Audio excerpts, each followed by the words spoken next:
ಸ್ನೇಹಿತರೆ, welcome to my YouTube channel. ಸ್ವಾಗತ ಸುಸ್ವಾಗತ. ಎಲ್ಲ ಸೌಜನ್ಯ ಹೋರಾಟಗಾರರಿಗೂ, ಸತ್ಯದ ಪರ ಇರ್ತಕ್ಕಂಥ ಎಲ್ಲ ಹೋರಾಟಗಾರರಿಗೂ ಆರ್ಥಿಕವಾದ ಸ್ವಾಗತ. ನೋಡಿ ಸ್ನೇಹಿತರೆ, ಈಗೊಂದು ವಾರ 2 ವಾರದಿಂದ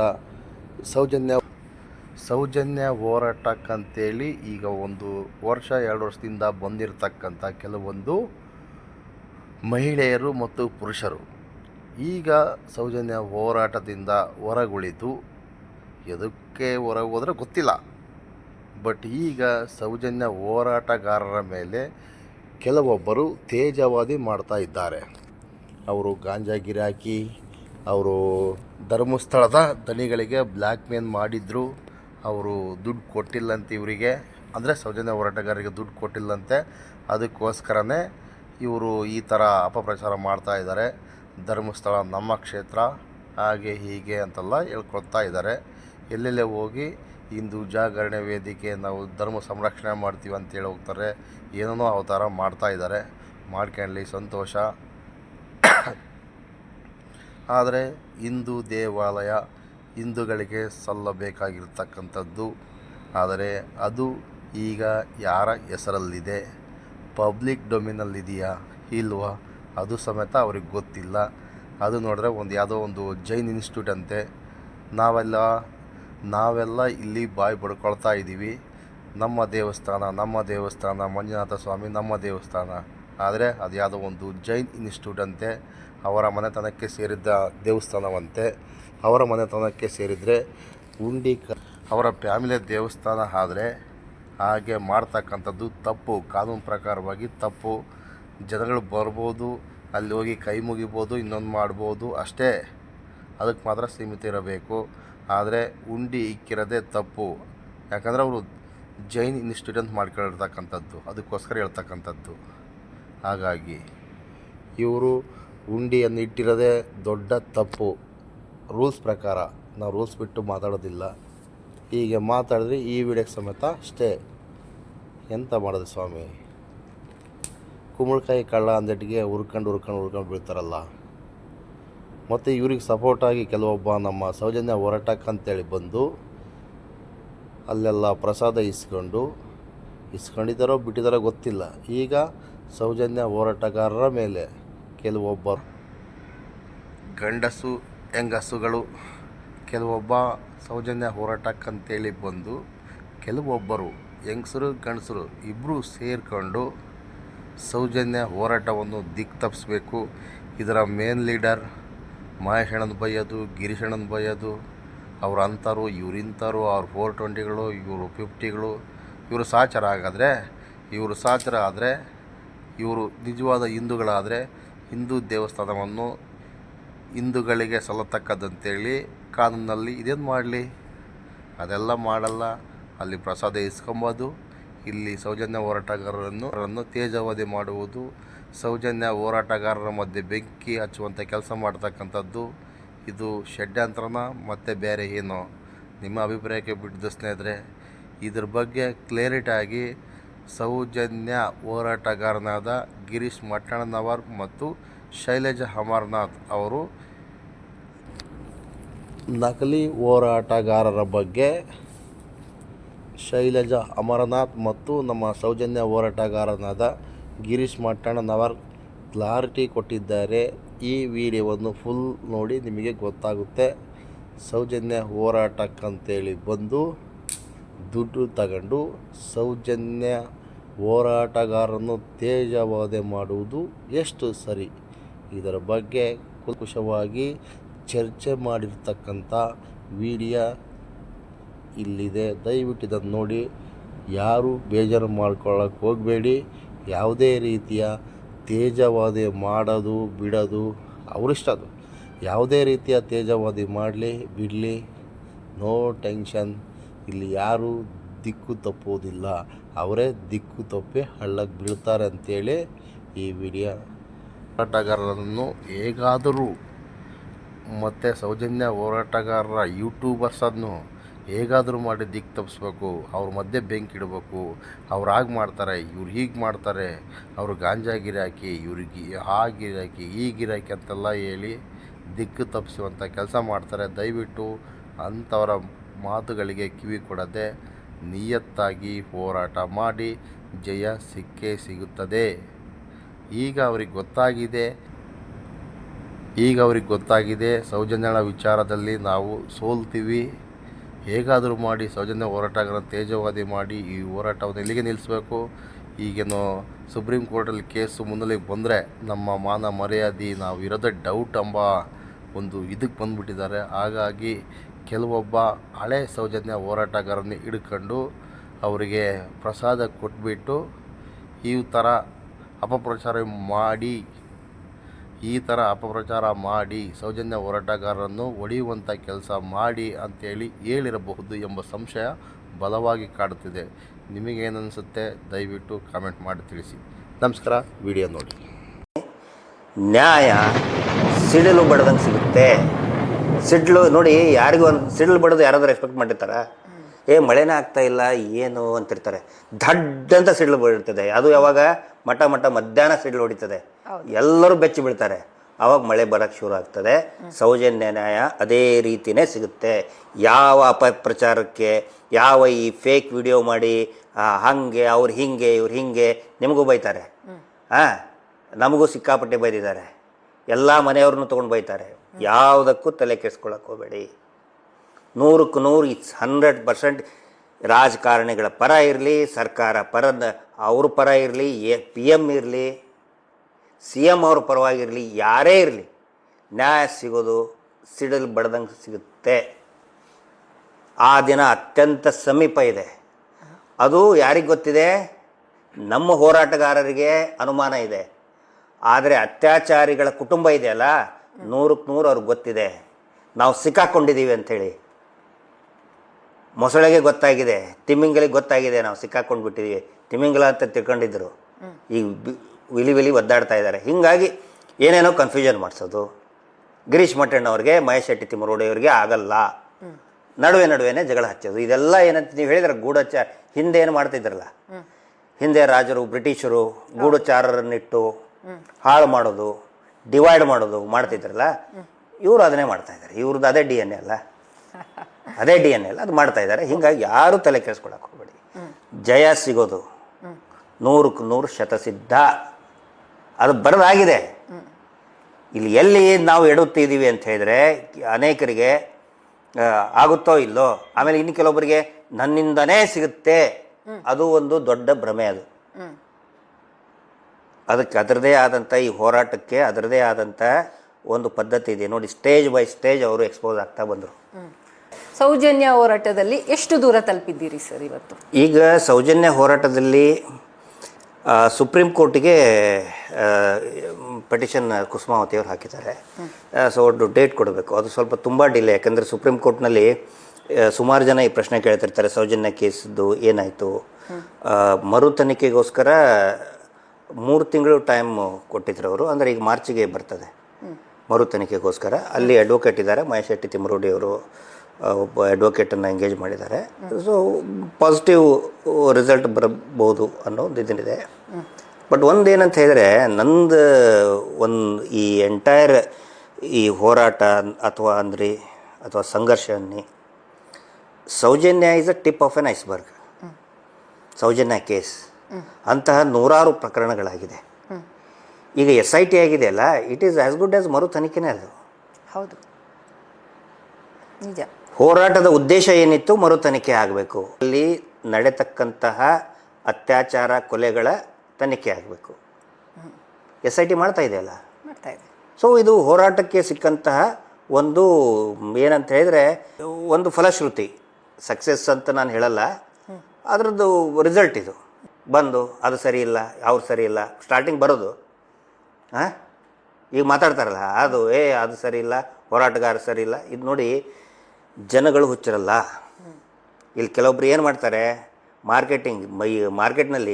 ಮಾರ್ಕೆಟ್ನಲ್ಲಿ ಕಾಯಿಪಲ್ಯ ಮಾರೋರನ್ನ ಜನ ನಂಬಿ ಹೋಗ್ತಾರೆ.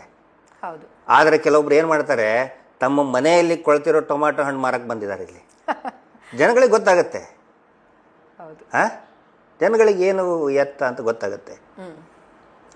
ಆಮೇಲೆ ಎಲ್ಲರೂ ತಿಳ್ಕೋಬೇಕು, ಈ ಮಾತನ್ನು ನಾನು ವಿಶೇಷವಾಗಿ ಸೌಜನ್ಯ ಹೋರಾಟಗಾರರ ಒಂದು ದೊಡ್ಡ ಬಳಗ ಇದೆಯಲ್ಲ ಇಡೀ ಜಗತ್ತಿನಾದ್ಯಂತ, ಹೌದು, ಇಸ್ರೇಲ್, ಬಹರೇನ್, ಸಿಂಗಾಪುರ್ನಲ್ಲಿದೆ, ಅಮೇರಿಕಾದಲ್ಲಿದೆ, ಕೆನಡಾದಲ್ಲಿದೆ, ಆಸ್ಟ್ರೇಲಿಯಾದಲ್ಲಿದೆ, ಜರ್ಮನಿಯದಲ್ಲಿದ್ದಾರೆ. ಡಾಕ್ಟ್ರುಗಳು, ಇಂಜಿನಿಯರ್ಗಳು ಫೋನ್ ಮಾಡ್ತಾರೆ. ಈ ರಾಜ್ಯದಲ್ಲಿರುವಂಥ ಅನೇಕ ಸೌಜನ್ಯಪರ ಹೋರಾಟಗಾರರಿಗೆ ಹೇಳ್ತೇನೆ, ದಯವಿಟ್ಟು ಈ ಥರ ಈ ಒಳಗಡೆನೆ ಸೇರಿಕೊಂಡಂತಹ ನರಿಗಳ ಬಗ್ಗೆ ತಲೆ ಕೆಡಿಸ್ಕೊಳ್ಳೋಕೆ ಹೋಗಬೇಡಿ. Well shed sir.